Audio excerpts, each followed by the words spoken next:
അതായത് Ali ഖമേനിയും Ebrahim Raisi, അതിനുശേഷമാണ് മസൂദ് പെഷഷ്കാൻ വരുന്നത്. അദ്ദേഹം ഒരു മോഡറേറ്റ് ലീഡറാണ് ബേസിക്കലി. കാരണം ഒരു മെഡിക്കൽ സർജനാണ്, ആ രീതിയിൽ പോകുന്ന ഒരാളാണ്.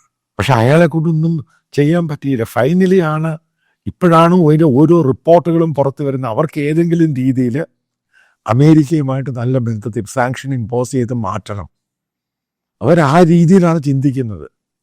പക്ഷേ ഹമാസിൻ്റെ ആ വാർ നടക്കുന്നത് ഇവർക്കും പെട്ടെന്ന് കയറി കൈ കൊടുക്കാൻ പറ്റും. എന്തുകൊണ്ടാണ് ഹമാസ് എല്ലാമായിട്ട് സറണ്ടർ ചെയ്യേണ്ട കാര്യം? എന്താ റീസൺ? കാരണം അവർക്ക് കൊടുക്കുന്ന മേജർ കോൺട്രിബ്യൂട്ടർ വെപ്പൺസും പണവും എല്ലാം കൊടുക്കുന്ന ഇറാൻ തീർന്നു പോയി. അതേപോലെ ഒരു ട്രെയിനിങ്ങും മറ്റൊക്കെ സഹായിക്കുന്ന ഹിസ്ബുള്ള തീർന്നു പോയി. ഈ ഹൂത്തീസിനെ ഏകദേശം ശരിപ്പെടുത്തി. പ്രോക്സിസ് ഇല്ലാതായി.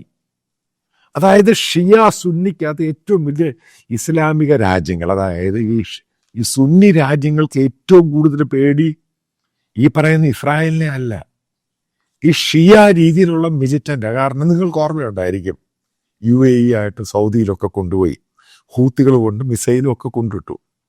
ആ രാജ്യത്തെ സ്റ്റെബിലിറ്റി അവൻ വല്ലാതെ കയറി ബാധിച്ചു. അവരുടെ ഒരു സെക്യൂരിറ്റി ഇഷ്യൂ ആണ് ഇറാൻ എന്ന് പറയുന്നത്. കാരണം ഇറാനാണ് ഓപ്പൺലി ഇതിനെ സപ്പോർട്ട് ചെയ്യുന്നത്. അപ്പം അതും ഈ പറയുന്ന അറേബ്യൻ രാജ്യങ്ങൾക്ക് താല്പര്യമായിരുന്നു ഇറാനങ്ങ് തീർന്നു കിട്ടാൻ, ന്യൂക്ലിയറായിട്ട് ഇരിക്കുക. ഏത് സമയത്തും സൗദിയിലോ അല്ലെങ്കിൽ UAE ഇവിടെ കൊണ്ടൊക്കെ ഇടും.